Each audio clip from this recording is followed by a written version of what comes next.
şunu söylemeden edemeyeceğim. Eti düşmüş lahmacun gibi olmuşum kardeşim. Bu hayata keyif için gelmiş olabilir miyiz yani? Keyifle zengiz kardeş. En çok merak edilen şey ne harcadık? Hadi. Çok güzel bir tatil yaptık yine. Kesinlikle. Ee, Fiyat performans. Nakitte gitmek mantıklı. Nakitte gidin ama nakti bölün. Hani ne olur ne olmaz. Bir suratıma vurdu. Kardeşim ılık götlüsün. Dalgalı bir lady boyun altına yatsam bile ses çıkarmayacak potansiyelim var. Çünkü AJ eşiğin çok yüksek. Kanka ben öyle değilim yani. Buna gidiyorsunuz abi. Şimdi hiç kimseye salak muamelesi yapmasın. Doğru mu? Ya o da var. Biz doğaya gittik ama kardeşim. Kesin. Bu rakamları zikrediyorum ki kafanızda ben gittiğimde şunu harcarım, bunu harcarım. Kafanızda ortalama bir rakam olsun diye. İçinden geçen her şeyi bu kadar sevmem. Al bak burada bir tane biram var benim. Biram bile yok demezsin artık yani. Kardeşim. Döndük Antalya'ya. Aynen bir yerden başlamak lazım değil mi? O oyun bugün. Bu arada şunu söylemeden edemeyeceğim. Eti düşmüş lahmacun gibi olmuşum kardeşim. Bıyıkları kesince mi? Evet. Nahoş bir benzetme oldu ama. Öyle bir şey. Şöyle evin açılışını yapıyoruz değil mi bu arada? Mangal özelinde evet. Daha önce Evi- başka açılışlar yapmıştık ama. Başka açılışlara hiç girmeyelim ya. Onu ben de yaptım. Şuradan manzaramızı da gösterelim de. Emanet manzara. Şuradan böyle çok dikkatli bakarsanız deniz gözüküyor. Gücümüz ona yetiyor. Bizim şeydeki Kaş'taki tatilde hani sis çöktüydü de deniz gözükmüyordu ya, onun gibi oldu. Hatırlıyorsun değil mi? Evet. Kızları bir türlü ikna edemedik ama burası deniz manzaralı diye. Ama biz de biraz gol yemiştik orada kardeş. O şey yaparken. Aslında gol yemek değil de o kadar puslu olabileceğini tahmin etmiştik. Tamam, yukarıda uzak ama ev çok güzeldi. Ben çok keyif aldım o tatilden yani. Şöyle manzaramızı da gösterelim. Aynen olmayan deniz. Oo. Köpeğiyiz ya, gün batımlarında şöyle ateşler yakıp. Kendine de çevre de azıcık senin bazlama suratını görsünler dayı. Kanka bazlama suratınla işleri olmasın. Senin bazlama suratı şu anda. Kanal benim mi senin mi amına? Böyle de bir sorunsalımız var arkadaş. Hep kanalın yüzü benim ama kanal sana ait. Evet, doğru söylüyorum. Bu Tayland muhabbetinde biraz seni fazla izlediler. Neyse bakalım. Gelecek tepkilere göre benim bazlama suratımı mı sevecekler, senin eti düşmüş lahmacun suratını mı sevecekler? Ona göre. Oğlum kökü ben de uzayacak sonuçta. Aynen. Tamam kardeşim, şimdi zaten mezelerimizi hazırladık. Biz bir masayı hazırlayalım. Masamızı ortaya kurduğumuzda tekrar kaydımıza geçeriz. Arrivederci. Au revoir. Ova. Ova. Hadi kapat. Haydi bakalım.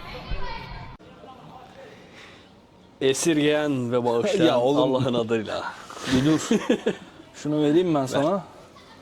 Ateşimizi yak. Hadi. Başlayalım. Siftah yapıyoruz mu? Hadi bakalım. Allah utandırsın karşıma. Amin amin cümlemizi kardeşim. Allah utandırsın. Hadi bakalım. Çök dayı çök. Bence Oldu o iş. oradan alır yürür, ben şeye inanıyorum. Statiğe ve fiziğe inanıyorum. Kankicim, başlamadan o zaman rakılarımızı dolduralım mı? Evet. Ben de büyüye inanıyorum kardeşim. Kankim, Büyücülerin tam kapanma saatine geldik değil mi? bundan içtin mi bu arada? Onu sende deneyeceğim. Daha önce denemedim. İyi olduğuna dair Kanki söylemler müptelası var. olabilirsin. Şöyle reklam ve işbirliği değildir ama ben sadece bunu bir kere Mami'nin tavsiyesiyle almıştım. Bu arada oğlum alkollü içeceklerin reklamı, işbirliği her türlüsü yasak biliyorsun. Ha, hayırlısı olsun. İyi hadi yapıştır yaz. Bunu sadece bir kere almıştım. Onu da Çanakkale'deki tekneyi hayırlarken kullanmıştık kankacığım, pederle. Allah kabul etsin o zaman kardeş. Bizim yapma rakılar gibi domuz sıkısı yapmıyorum. Ya işte. Yap bir şeyler. Şöyle tek duble arası. Ver biraz daha. Ver.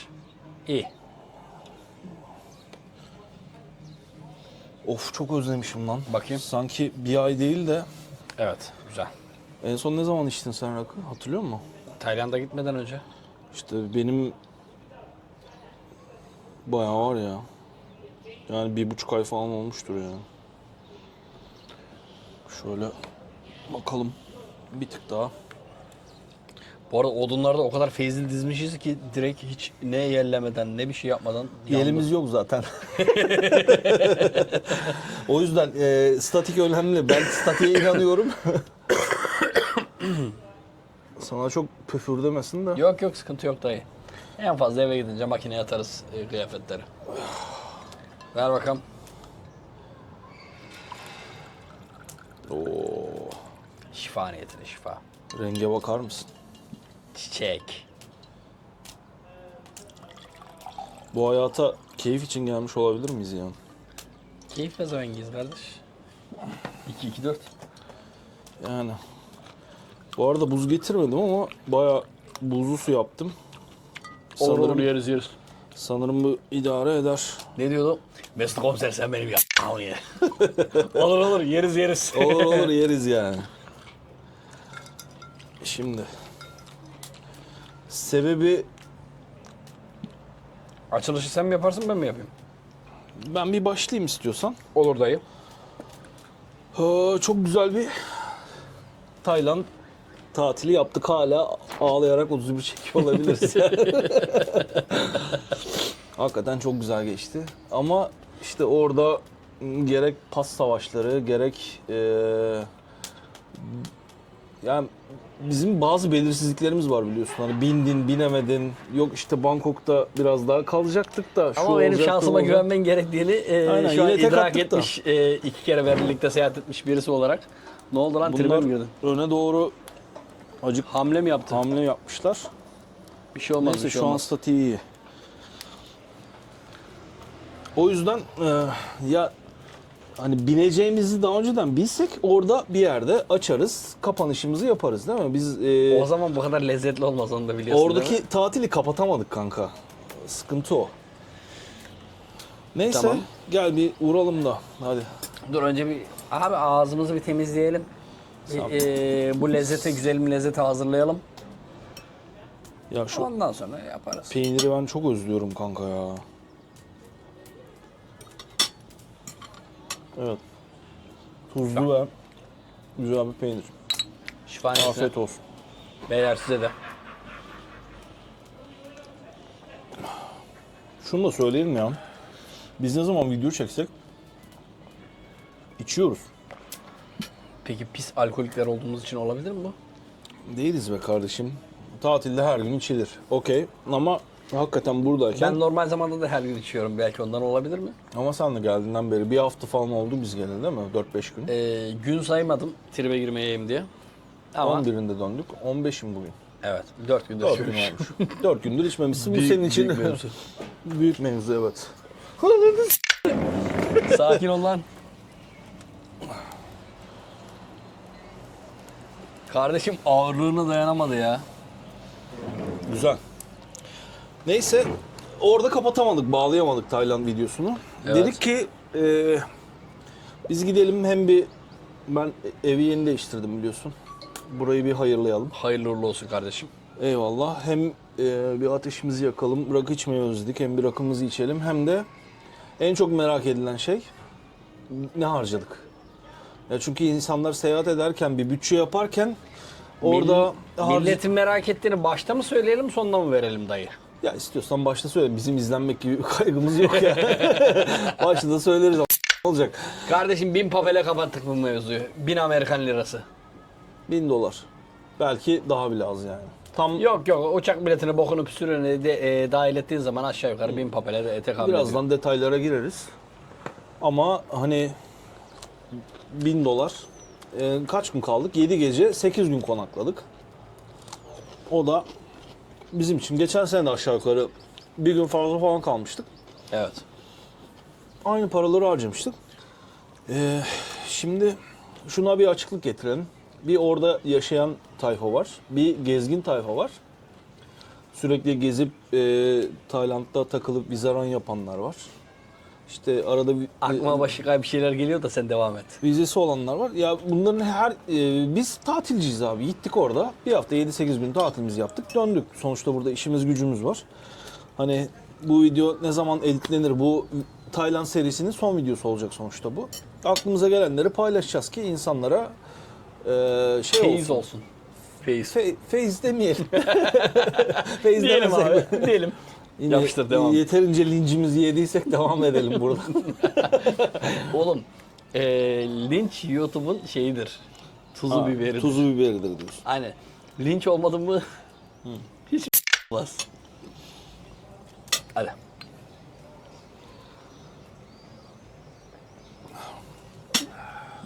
Rakda yağ gibi bu arada. Bırak çok güzel ya. Yani Mami'nin kulakları çınlasın. Şimdi pilot oldu güzel kardeşim benim. Yolu Ne oldu? Pilot oldu. Tamam. Yolu bahtı açık olsun. Çok güzel bir rakı aldırmış bana. Neyse, konuyu saptırmadan önce senin 7-8 günde karşılaştığın Uzak Doğu'ya dair kötü bir tecrüben var mı abi? Asla. Yok. Benim de yok. Bu kaçıncı Tayland ya da Uzak Doğu Benim seyahati? üçüncüsü. Senin üçüncü, benim 5, 6 bilmiyorum saymadım. Pasaporta bakmak lazım giriş çıkışlara. Evet. Neyse harbiden hakkını vererek orada yapılması gereken ne varsa yaparak, eğlenerek Türlü günahlar işlenerek. aynen. Önce bir maliyet konusuna gireceğim, çıkacağım. Sonrasında işte en iyi mekanlardır, geçirdiğimiz en güzel gündür, yediğimiz en iyi yemektir. Yine bak Bunların hepsine gireceğiz. ağzıma geliyor. En iyisini en başta söyleme muhabbeti tutuyorum kendime. Sen devam et dayı. Tamam. Dayıcım bak. Çok güzel bir tatil yaptık yine. Kesinlikle. Ee, Fiyat performans. Geldiğin için, katıldığın için ben çünkü seni çok gaza getirdim biliyorsun. Sen bayram için request yapmıştın, onu iptal ettirdik. Yine ben seni bir içirdim kafan güzelken. Yine Borç batağından ben normalde bir yere Borç batağından. gidebilmem için borç batağından çıkıp kafam rahatken gitmem lazım. Gittiğim zaman da ağzımın tadıyla yemem lazım parayı. Ama ve lakin bu herif her zaman yaptığı gibi genelde benim iyiliğime oluyor bu mevzular ama kanıma girdi. Yine bir alkollü bir günde yine tam olarak burada otururken dedi ki Tayland'a gidiyoruz. Tayland Gide- demedik ya, yine gidiyoruz uzak Doğu'ya. Uzak Aynen. Doğu. O zaman Aslında Filipinler'den bahis Filipinler açtık. Filipinler'den bahis açtık ama yine dönüp dolaşıp bildiğimiz yere gittik yani. neydi? Tilkinin dönüp dolaşıp Kürkçü dükkanı kanka. Kürkçü dükkanımız bizim kardeş. Tayland, Pattaya, Chonburi. Onun içerisinde Ada, soyu Soğlan. soyu bukao. Soyu Bukao. Soyu Bukao. Aynen bizim Kürkçü dükkanımız oradayı. Bizim horozumuz orada ötüyor. Güzeldi Devam. kanka. Gayet güzel eğlendik. Şu işte böyle şunu harcadım, bunu harcadım. Çok detaya girmeden en azından ne harcadığımızı anlatabilmek için insanların kafasında 3 aşağı 5 yukarı bir fikir olsun diye. Ne çektin abi? Ne kadar çektin? Yanında ne kadar nakit vardı? Bu arada nakitle gitmek mantıklı. Nakitte gidin ama nakti bölün. Hani ne olur ne olmaz. Bizim başımıza hiç hırsızlık, şu bu öyle bir şey gelmedi ama Yok. yani bilmediğiniz, güvenmediğiniz biriyle takılırsınız. Uyurken alır kaçar bir şey olur. Yine tedbiri elden bırakmamak lazım. Kankacığım ben 520 euro 7-8 gün için ve bütün harcamalarımız işte 7-Eleven'dır, işte günlük rutinlerimizdir. Konaklama ve yol hariç. Konaklama, yol hariç bütün harcamalarımızı biz nakit yaptık. Hadi ben tek başınayım. Sen 2 kişilik harcadın bir de. Ya Onları hani hatırlamak son lazım. 3-4 gün ben 2 kişilik harcadım. Yani harcarsın da hani daha azını da harcayabilirdim, daha çoğunu da harcayabilirdim. Hani bizim orada bir standartımız var ki o standart harbiden düşük. Evet. Düşük. Yani biz çok paralar harcayarak gezen insanlar değiliz ki hani o İstesen sürelerde ya bazı konularda istesen de harcayamazsın. Temel ihtiyaç malzemeleri, bira. Onun dışında tuzlu fıstık. temel ihtiyaç malzemeleri. Evet bunlar onlar. Evet. Kankacığım bizim konakladığımız oteller çok lüks oteller değil.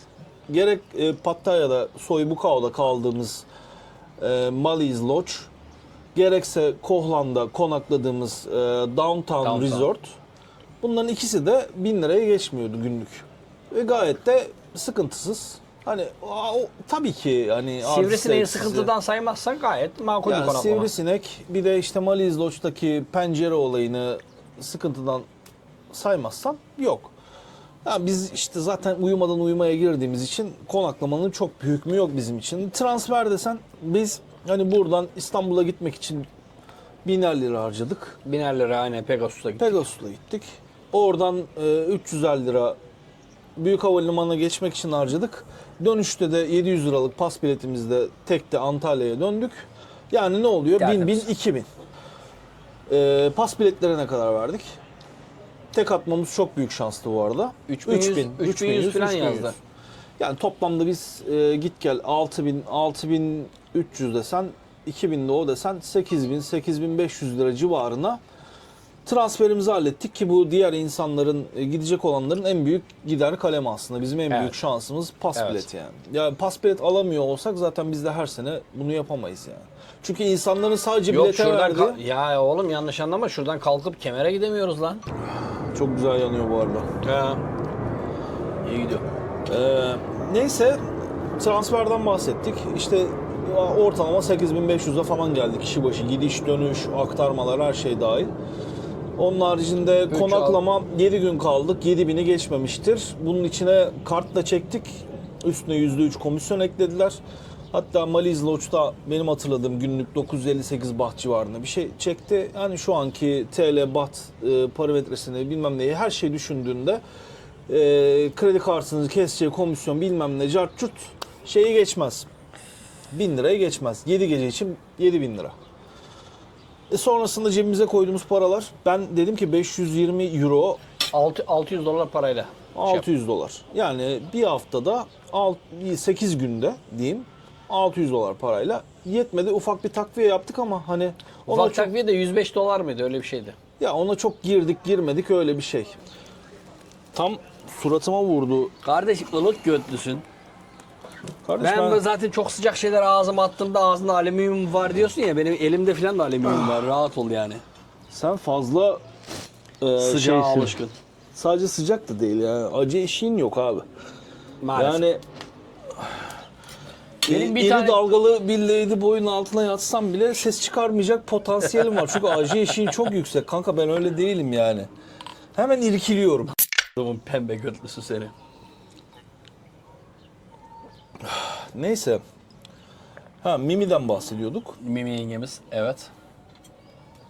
Ya hem çok masraflı değildi sağ olsun. Hem arada bir kendi cebinden de çıkardı işte şezlong parasıdır şudur budur verdi. Ayrıca deseydim ki hani biz niye veriyoruz senin içtiğin içkileri, şunları bunları, yemekleri falan filan ki bizden ayrı takılıp da işte Gözleri sulandı. gece street Yok. food'da önden devam edip kendi yemeğini aldı, ne bileyim meyve aldı onu paylaştı falan. Ya o para konusunu biz asla konuşmadık zaten.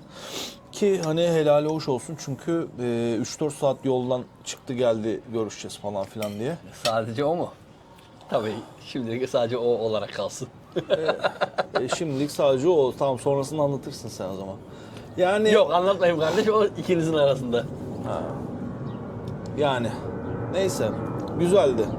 Güzel de Aa bizimkiler kalkıyor. güzel de gidiyor bizimkiler. Hadi bakalım onlar uğraşsınlar biz rakımızı içelim gel. Şifa niyetine dayı. Hadi.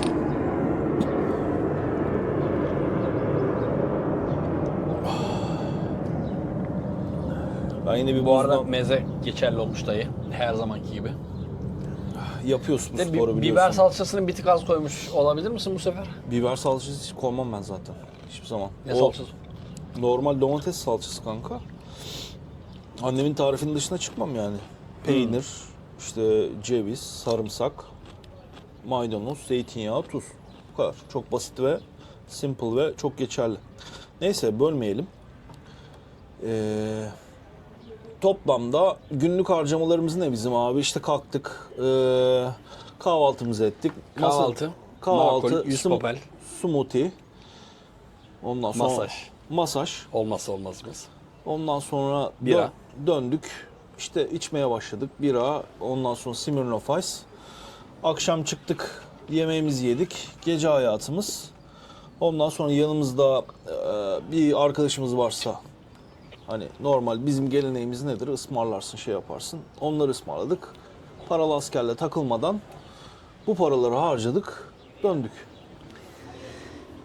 Aslında şöyle Yani Muhtemelen- ne yapıyor? Dur. 8 gün takılsak 20 bin desen. Yani günlük 3 bin bile yapmıyor. Normal bir Türkiye'de yapacağınız bir tatille kıyaslayın derim ben. Bir bakın. Hani fazla mıdır, eksik midir? O kafanızda bir Ya canlansın. şöyle, şimdi izleyici kitlesinin de hakkını yemeyelim. Oraya giden adam Türkiye'de, Avusturya'da, İngiltere'de bulamadığı şeyi bulmaya gidiyor. Buna gidiyorsunuz abi. Şimdi hiç kimse hiç kimseye salak muamelesi yapmasın. Doğru mu? Ya o da var. Biz doğaya gittik ama kardeşim. Kesin. Yani Biri sorarsa ben doğaya gittim ya, çok güzel bir abi doğası Sigmund yani. Freud denen adam bunu hani insanın ihtiyaç hiyerarşisinin en dibine koymuş. Değil mi? Cinsellik, saldırganlık ve diğerleri. Biz saldırgan olmamak için yani hani işte hayvanların kısırlaştırılmasından Sus lan düşünecek sus. olursak- Biz Neyse şöyle. Evet öyle bir boyutu var.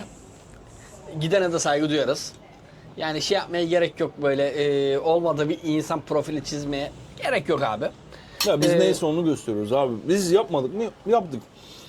Ha şöyle Bizim asıl amacımızın dışında ama abi. Biz de tamam, biz de yapıyoruz. yan. Evet. Biz de olursa selamünaleyküm. Ya şimdi sadece ona giden var. Ama üzülür. Sadece ona giden zaten kendini belli ediyor kanka. Yani hiç bulamayan, hani bunun açlığını yaşayan insanlar ona gidiyor. Hani Biz olursa güzel olur olursa güzel olur modundayız. ki zaten hani buna zaten direkt ona giden parasıyla yapıyor. Abi bizim gibi gitmek daha iyi ama. Niye? Hani olursa eyvallah bereket versin modunda olmak. Niye? O zaman hani seçici olabiliyorsun. Ki hep de oluyor. Nedense hep de oluyor. Abi seçici olabiliyorsun. Evet. Çünkü bak arkadaşlık ya da eşleşme uygulamaları var. Tabii ki biliyorsunuzdur. Bir tanesinin örneğini ben bu heriften öğrendim. Thai Friendly diye. Bir diğeri Bu ülkemizde arada de çok tavsiye etmiyorum Thai Friendly'yi. Çok fazla freelance kaynıyor. Devam et kanka. Abi hepsi öyle. Ama Tinder, Bumble, diğer uygulamalarda bunların oranı çok az. Var onlarda da var. Ben Bumble'a hiç düşmedim. Bumble Bangkok'ta daha çok işliyor. Bizim o tarafta çok işe yaradığını söyleyemem. Canlandırıyorum ya. Olur yeriz. En efektif kullanabileceğiniz Tinder. Evet. Açık söyleyeyim. Bizim ülkede de oldu. Bizim ülkede hiç yaramıyor o ayrı mevzu. Öyle. Öyle. Orada yarıyor abi. Birileri sana like atıyor. Sen de 1-2 sağa kaydırdığın zaman eşleşmen geliyor. Şunu da sorabiliyorsun açık yüreklikle. What you are looking for? Evet, yani kimse Derdin ne? alınmıyor. Kimse de alınmıyor. Kimse de alınmıyor. Çünkü hani herkes alışmış. Orada da çok fazla freelance olmasına diğer normal kızlar da çok alışmış. Çünkü hani herkes para istediği için sen de bir yerden sonra direkt mevzuya giriyorsun yani. İstiyor musun? Ne istiyorsun? Hani Abi arkadaşlık mı 3 istiyorsun? mesajda bitiyor mevzu. Aynen. İşte love are you? Ondan sonra are you freelance? Eğer ki Bitti. şeyse hani paralı askerse ki oradaki paralı askerle bizim buradaki paralı askerin arasında gerçekten Allahu Ekber dağları var. Onu da atlamayalım. Evet. Paralı askerse I'm freelancer diyor ve konuşmanı bundan sonra ona göre şekillendirebiliyorsun. Çok uzatmadan, sündürmeden. Aynen. Şanslıysanız freelancer olmayan birisi denk geliyor. Orada da sizin İngilizce yeteneğiniz devreye giriyor. Ya işte kız seni ne kadar beğendi? Beklentisi ne? Evet. Ondan sonra yani parasız bir şekilde seninle takılacak ama işte işine ne kadar vakti var? Sen ne kadar oradasın? Uzun ilişki arayanlar var. Mesela hani onlar hiç bulaşmıyor bile. Sen gitmişsin orada bir hafta tatil yapacaksın. Onun da değilsin. Haklı da yani. Sonuçta biz de burada Antalya'da yaşıyoruz. Biriyle eşleştiği zaman ben burada bir hafta takılacağım, gideceğim dediği zaman hani sonuçta ciddi gözle bakamıyorsun olaya yani. Senin de işine gelmiyor sonuçta kısa süreli takılayım, değiştireyim falan. Hani sonuçta hani tamam amacımız sadece tek gecelik olsa takılayım, geçeyim derdinde olsak okey. Ya oraya giden birisi de English Proficiency özelinde iyi ise ve hani insan ilişkilerini yönetme konusunda herhangi bir sıkıntısı yoksa aynı gün ilk günden başlayabiliyor. başlayabiliyor. Hele bir de öncesinde zaten çalışma yaptıysa bizim gibi. O sensin kardeşim. Ben o konuda sana yetişemem. Yani aslında çalışma yapma şöyle. Hani tam atarsın Arkadaşlık 3-5'ini. kurma özel gibi. Ya şimdi bak. Kanka eskisi gibi değil. Eskisi gibi olsa hani gittiğinde bulursun, takılmaya devam edersin. Ama şu anda o kadar çok Pattaya özelinde söylüyorum. O kadar çok freelancer var ki Evet. onların arasında ayıklaman gerekiyor. Ki bu da Maalesef. orada zamanın kısıtlıysa çok zaman alıyor. O yüzden önceden atman, önceden birileriyle arkadaşlık kurman çok önemli. Karşı taraf için de güven oluşturuyorsun. Senin de kıymetli vaktini orada çalmıyor. Sonuçta biz oraya telefonla ilgilenip sürekli birilerini ayarlamaya gitmiyoruz. Yani. Neyse, bu konuyu da geçtik. En iyi mekan sence? Bizden bir sonra giden fakat bize çok güzel bir şekilde yol açmış bir kardeşimiz var. İşi gücü rast gitsin. King diye bir tane mekanı tavsiye King. etti.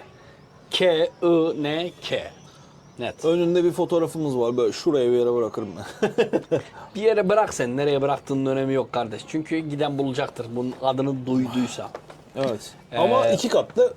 Alt katında Alt katı Zaman normal harcamayın. gogo. alt katında zaman harcamayın. Direkt çıkın yukarılara. Güzel her şeyi her şeyi deneyimleyebildiğin şeyler var. Kardeşim erkek egemen eğlenceyi Allahu Ağaça Ekber dağlarının çıkarmışlar gerçekten. arşına tepesine çıkarmışlar.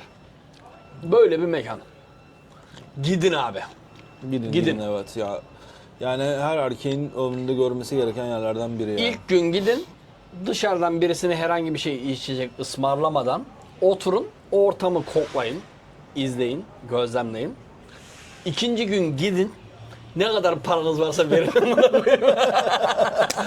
Biz tam o ikinci gün gittiğimizde mi bonus yapmıştı? İlk gün gittiğimizde mi?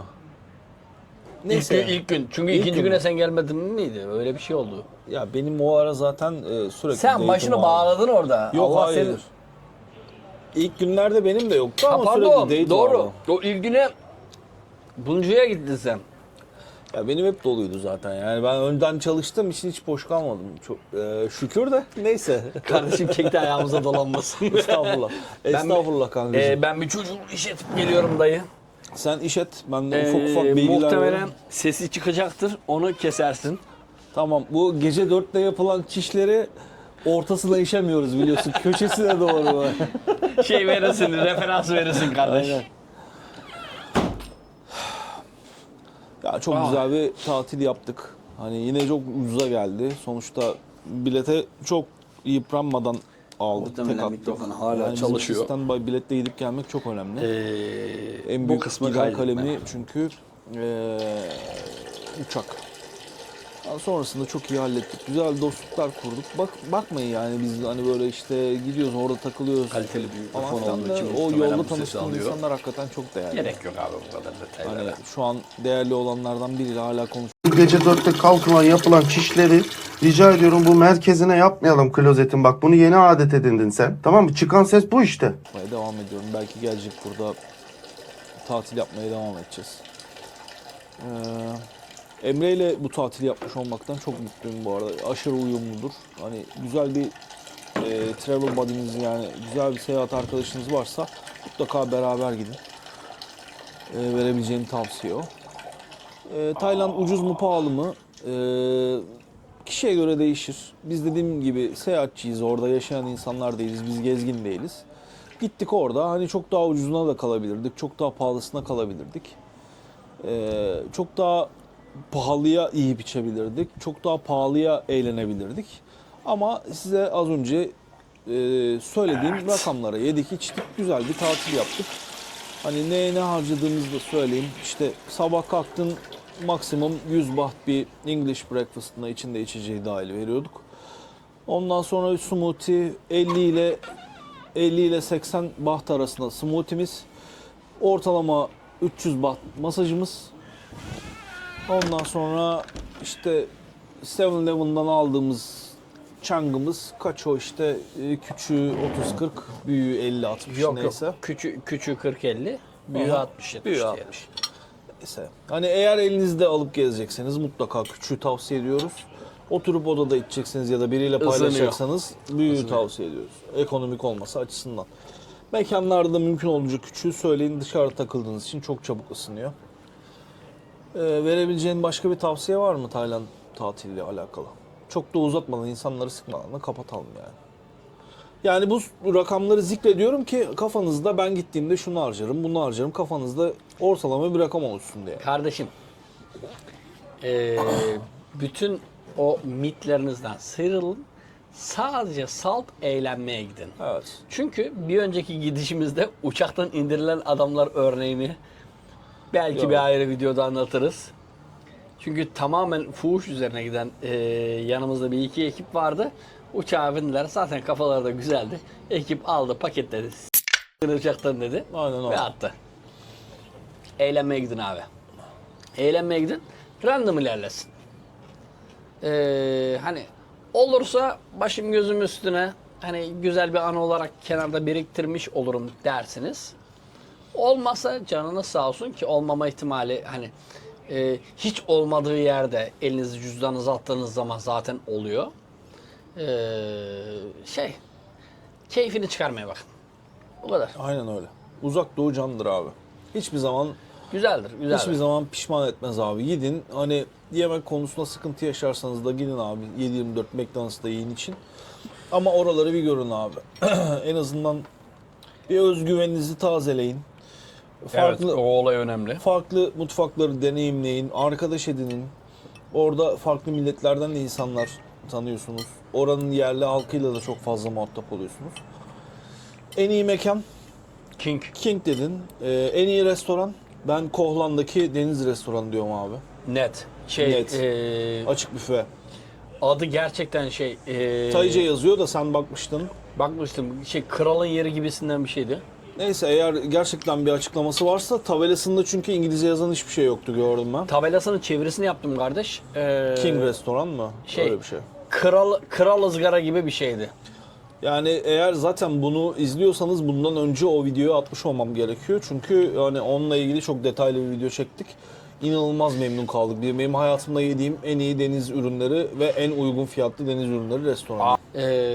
Hayatınız boyunca yiyemeyeceğiniz kadar deniz ürünü. Abartmıyor. Yersiniz abi. Yersiniz, hani midesine güvenen gitsin. Aynen. Hani şeyler var ya, böyle challenge yapıp böyle işte Şu 20 kadar tane hamburger. kokoreç yedim diyen adamlar var ya. Öyle adamlar oraya gidip bu deniz ürünleri sevenler özelinde Ama gitsin abartmayın orada abi. yesin abi. Abartmayın abi. Yani deniz ürünleri çok hızlı zehirleyebilen bir şey. Yok Tehlikeli. abi, cırcır bile olmadım. Hatta onu geçtim. Cırcır Bak. olmadık da ertesi gün en az bir... Sen olmadın mı? Biz 6-7 kere Yok be oğlum tuvalete ya. girdik yani. Belki benim midemle alakalıdır Sen ama biraz şunu söyleyeyim. dokuz gibisin. Evet, pis bir midesi pis bir herifim.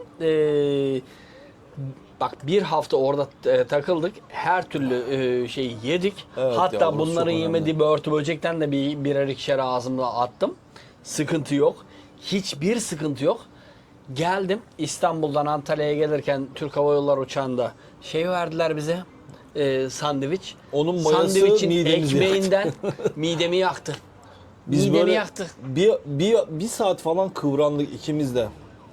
Yani Ya- biz orada o kadar ekmek yememeye alışmışız ki, yani onların kendi bünyemizin alışkın olduğu herhangi bir ekmeği yemek midemizi yaktı ve ben bir hafta boyunca o kadar biraya, o kadar şeye O kadar yanmadı dayı. Mide anlamında hiçbir sıkıntı yaşamadık orada. Ben de yani. yaşamadım dayı. Ve günde en az net bir kere Tay yemekleri yedik yani. Kesin. Minimum. Bu minimumdan bahsediyorum yani. Biz oranın mutfağına da alışkınız bu arada. Neyse, çenemiz düştü. Kankacığım, tekrar teşekkür ediyorum. Misafir oldun, geldin. Çok güzel. Ya bizim zaten şeyinde amacını söyleyeyim ya. Zaten hiçbir giriş yapmadım. Hiçbir kanalın amacı şu bu öyle bir şeyler söylemedim. Abone olanla Bizim bir gelir beklentimiz yok. Biz kendimize güzel anılar saklamaya çalışıyoruz. Kardeşim, hani bizle aynı kafada olan adamlar izlesin, izleyecekse. Evet. Yoksa hani çerçöp adamlar izlemese de olur abi. Evet abi, yani hani biz yeri geliyor insanların çok değer verdiği şeylerle dalga geçebiliyoruz. Bu hani biz bir şeyleri insanlardan bekliyoruz diye değil. Biz gerçekten birlikte keyif aldığımız için, eğlendiğimiz için yapıyoruz. Amme yani. hizmeti. Amme. Amme hizmeti. İçinden geçen her şeyi bu kadar sevmem. Tabii ki oğlum ya. Babam da severdi. Yani hani benim babamlar dibini gören olmadı diye. Neyse.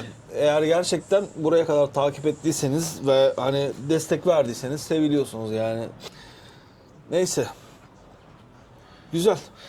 O zaman hepinizin anasının ekmeği... Hepinizin anası ekmeğine yağ çalsın.